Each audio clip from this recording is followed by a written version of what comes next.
Assalamualaikum warahmatullahi wabarakatuh. Alhamdulillah, alhamdulillahirabbil alamin. Assalatu wassalamu ala asrofil anbiya'i wal mursalin sayyidina wa maulana Muhammadin la haula wala quwata illa billahil aliyil azim amma ba'du. Bismillah, alhamdulillah. Puji dan syukur kehadirat Allah Subhanahu wa taala. Salawat seiring salam kita sanjungkan kepada Nabi Agung Muhammad Rasulullah alaihi wasallam.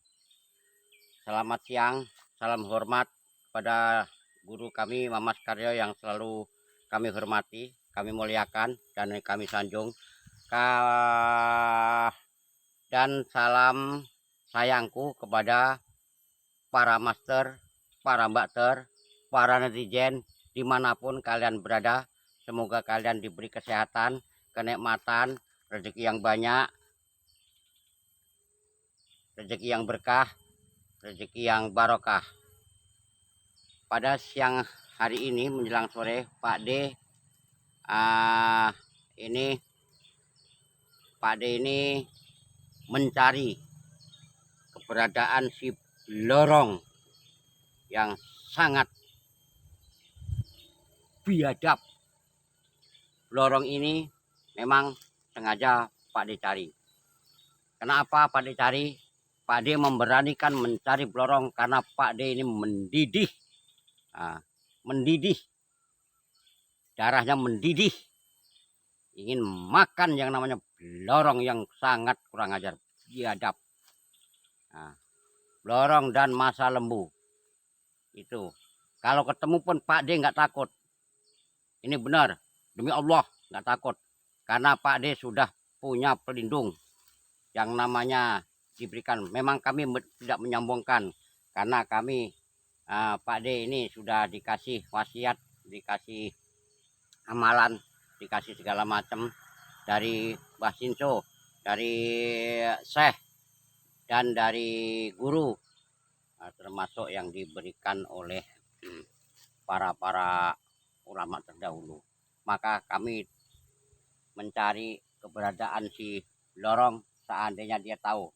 Tapi Pak D yakin blorong dan pokoknya mereka kelompoknya apa itu si topeng monyet ataupun itu si yang berbaju merah itu nggak tahu Pak D, karena Pak D membawa ini di sini. Pak D itu membawa bekal di sini.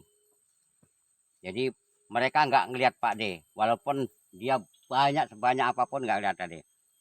Suatu saat nanti Pak D akan mencoba, kalau ada kelompok mereka yang banyak, Pak D akan masuk dan ngambil dan Pak D tumbangkan, pasti dia nggak tahu.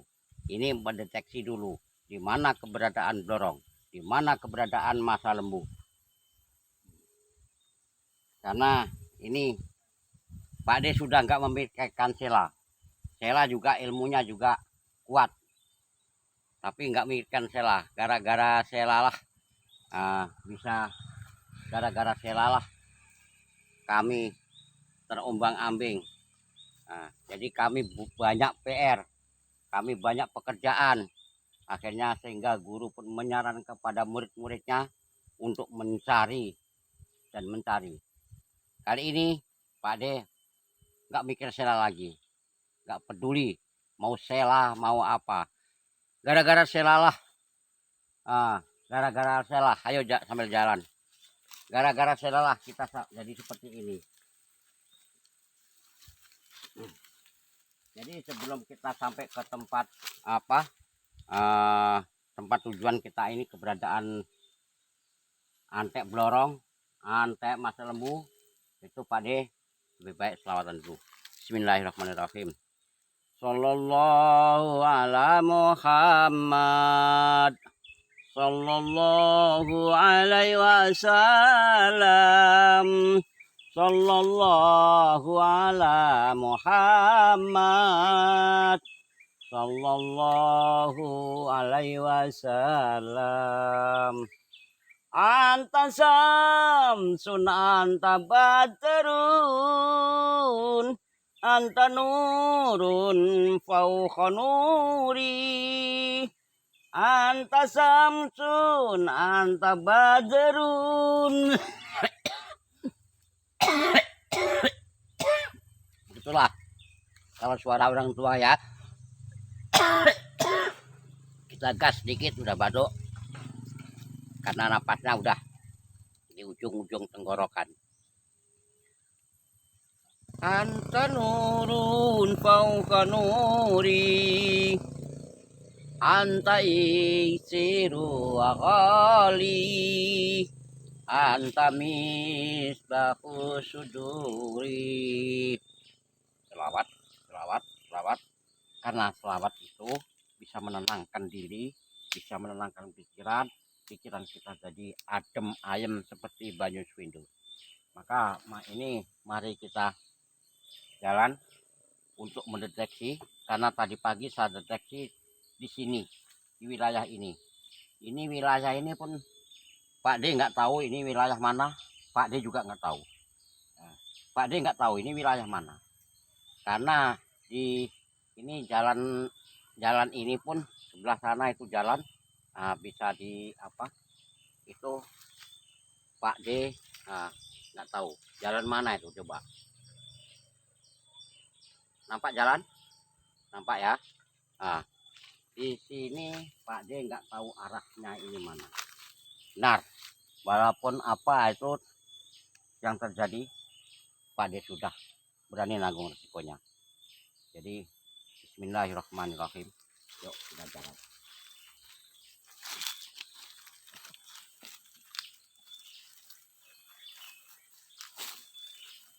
Ini hutan ya, hutan karet yang tidak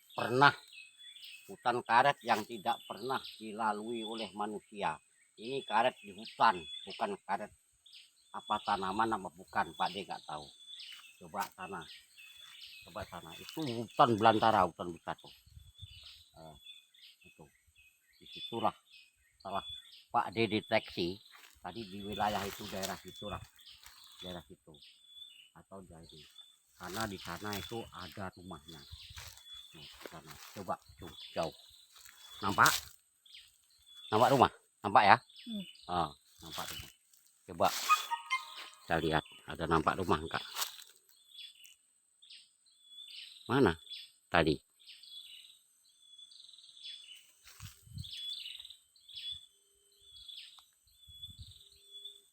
Mana rumahnya, mana ya? Di sana itu rumah, tapi kok dari sini nggak nampak, dari kamera nggak nampak. Pak lihat ada rumah di sana. Nah, di situ ada rumah.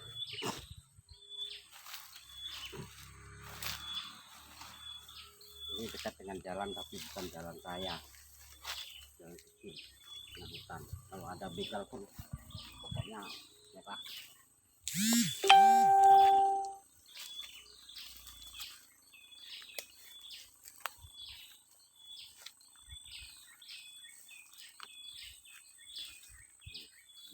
Ada kendal, tapi ya ini ada jalan ya. Nah, di wilayah inilah didorong tinggal.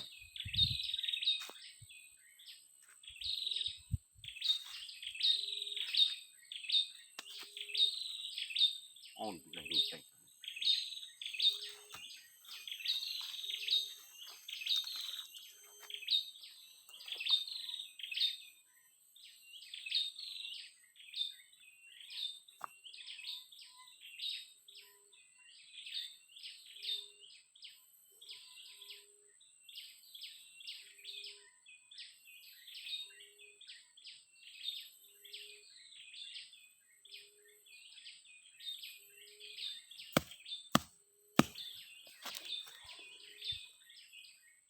Nah, itu kalau yang punya indera keenam di situ, ini suara keras pun dia asli nggak dengar. Suara saya keras nih, saya polkan itu. Nah, itu ada pasukan hitam, pasukan merah gitu, pasukan hitam nggak di situ juga.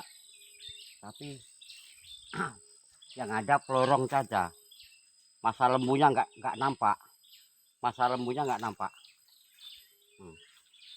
Jadi masa lembunya nggak nampak, yang nampak hanya blorong sama gabung masa lembu dan antek masa lembu dan blorong dan anteknya blorong.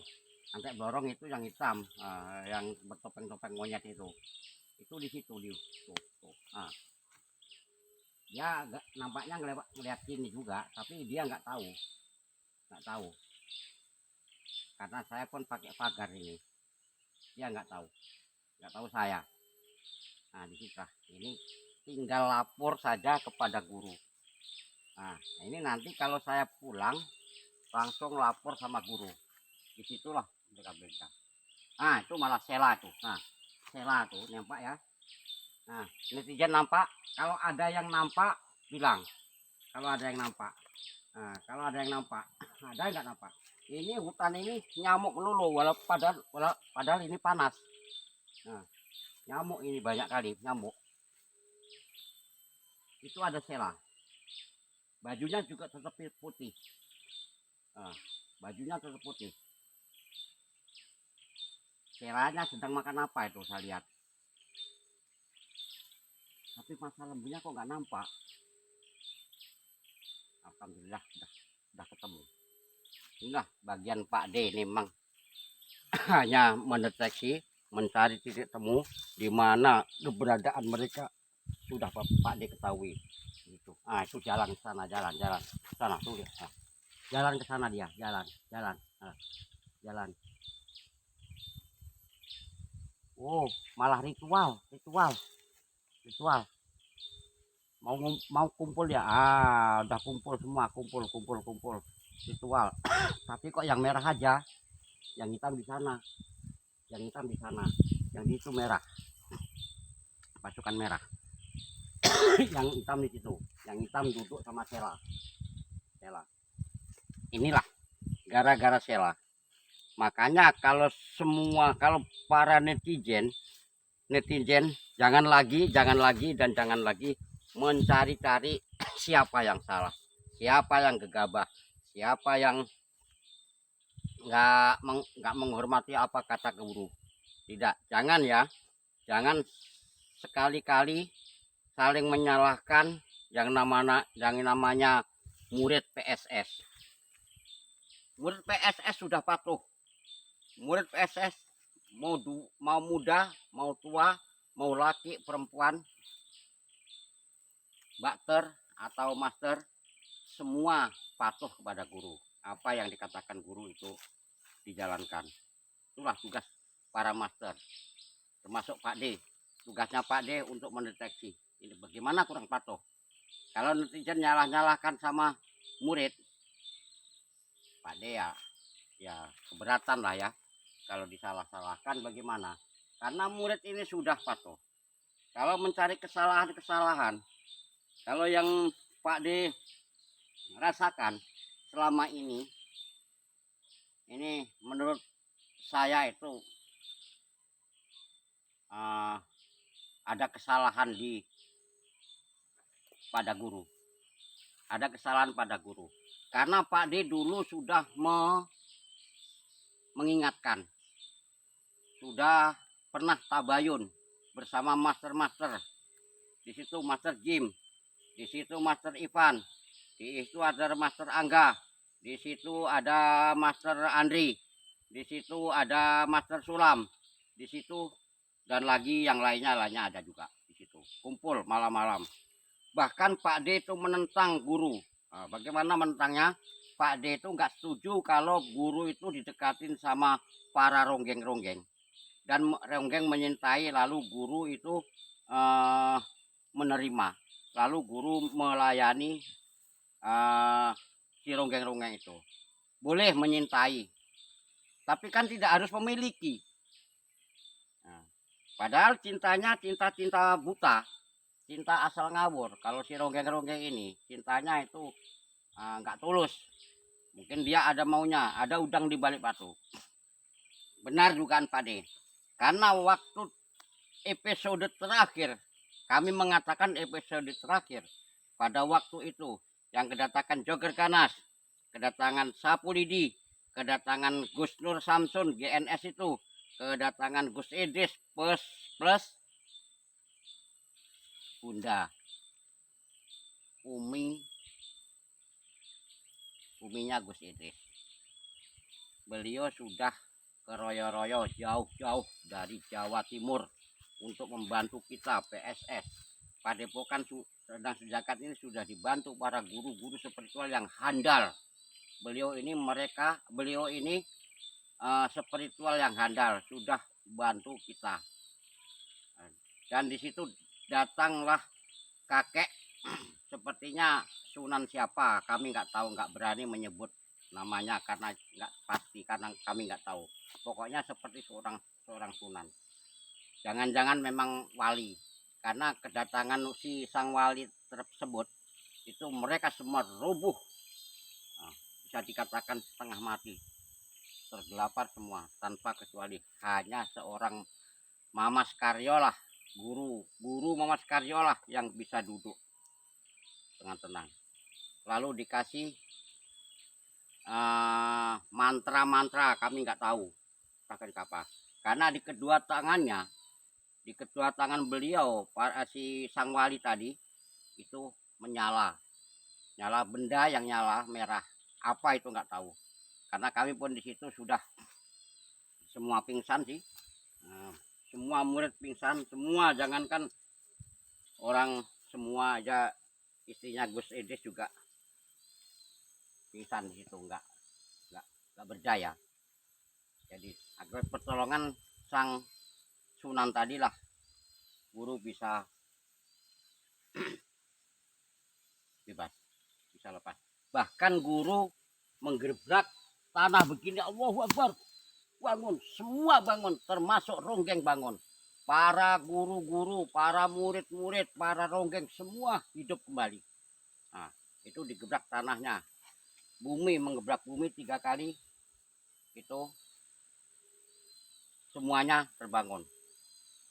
Lalu setelah bangun, Sela lah yang dibebaskan oleh guru pertama. Sela yang ditolong guru, disuruh bebas, suruh keluar dulu. Itu Sela yang berbaju putih. Lalu setelah itu ronggeng dilepas semua sama guru. Sebelum dilepas itu pun memang dihajar sama para guru-guru spiritual yang dari Jawa. Semua itu terlepas dari ikatan, maka waktu itu diikat semua, termasuk Gunur Samsun kan waktu itu kan dililit ular yang begitu besar. Itu ularnya blorong, berasa ularnya blorong. Jadi begitu bebas, malah begitu bisa bangun, lalu dibebaskan oleh guru. Jadi saya menentang guru pada waktu itu, tapi murid-murid yang lain itu mendukung guru, adanya ronggeng-ronggeng yang dekat sama guru. Pak D sendirilah yang menentang. Pak D sendiri ya yang menentang, jangan dekat sama ronggeng, karena Pak D sudah punya firasat. Kenapa? Karena Pak D ini ahli mendeteksi. Pak D ini ahli mendeteksi. Ini kira-kira akan jadinya seperti apa, akan bagaimana. Sudah Pak D telusuri, sudah Pak D cari terlebih dahulu, deteksi. Walaupun Pak D tidak sakti, berusaha untuk menjadi lebih baik. Siapa yang sakti? Yang sakti tidak ada. Yang sakti itu hanya Allah Subhanahu wa Ta'ala. Nggak ada manusia sakti. Saya prediksi seperti itu. Tapi baru-baru ini netizen ada yang komplain, ada yang bilang katanya itu ceroboh. Kenapa ini? Ada apa?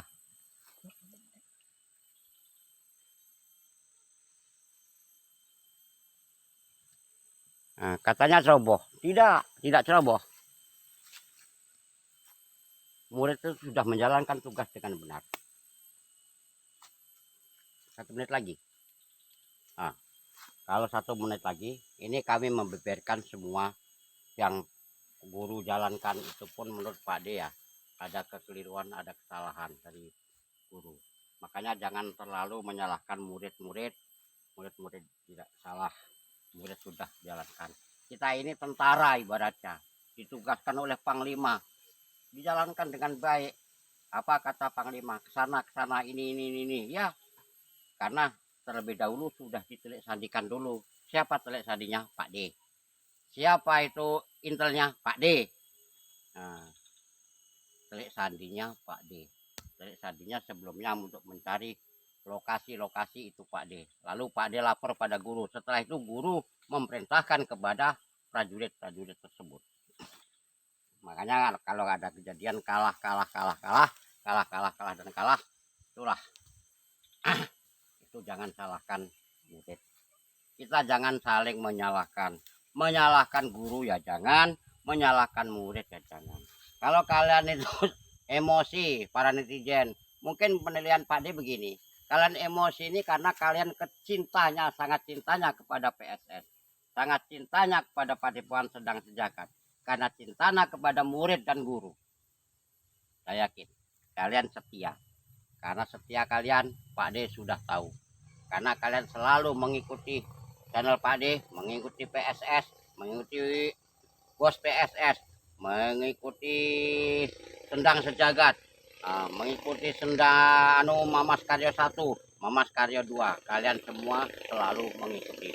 Makanya kalian emosi wajar, karena kalian nggak ingin kita ini terjadi yang nggak kalian inginkan, bukan? Saya percaya. Makanya kami semua para murid-murid minta maaf pada kalian semua para netizen. Jadi janganlah saling menyalahkan, jangan saling membuli, karena sebagai murid juga kasihan juga sampai diculik-culik, disekap-sekap. Nah, itu semuanya ulahnya ronggeng dan blorong. Ditambah lagi blorong ini mengadu domba. Siapa yang diadu-adu itu, yang diaduin ya itulah Masa Lembu. Mundur ke sana. Nah, ke Masa Lembu. Jadi kalian jangan mudah menyalahkan. Simak dengan baik, mohon doanya semoga kita ini tidak dapat halangan yang sangat ya wajar lah, ada rintangan. Setiap perjuangan pasti ada rintangan pasti ada, tapi kami tetap berjuang untuk membela yang benar, bukanlah hanya membela yang bayar. Kami sebagai murid PSS tidak ada akal seperti itu, hanya membela yang bayar. Kami tetap membela yang benar untuk menolong sesama supaya dihilangkan kezaliman, dihilangkan kemusyrikan. Kalau bisa minimal dikurangi. Jangan sampai ada gitu yang diiming-imingi harta benda sama blorong. Jangan percaya, itu semua bohong. Buktinya yang ikut blorong, mana hasilnya? Apa yang ada? Baju yang dipakai dari awal sampai akhir ya itu juga. Kalau biru ya biru, kalau kuning ya kuning, kalau merah ya merah. Coba, kalau memang itu kaya, dikasih apa saja? Mana katanya dibilang apa saja kami dapatkan, apa yang kami inginkan dapat. Itu kata ronggeng sebelum tobat, selagi masih di bawah naungan blorong. Mereka pada mengatakan apa-apa kecukupan, apa-apa. Buktinya mana kalau kecukupan? Baju aja nggak pernah ganti. Coba setelah masuk ke Padepokan, setelah jadi bertobat, disayangkan, dibelikan baju, suruh milih sendiri, warnanya suruh milih sendiri, diajak jalan-jalan, diajak masuk ke warung. Jadi begitulah, karena ini pun sudah agak sore, kami sudah tahu mendeteksi tadi di tempatnya, kami lapor kepada guru. Jadi cukup sekian saja dari Pak Disingkor. Terima kasih. Wabillahi taufik wal hidayah. Assalamualaikum warahmatullahi wabarakatuh.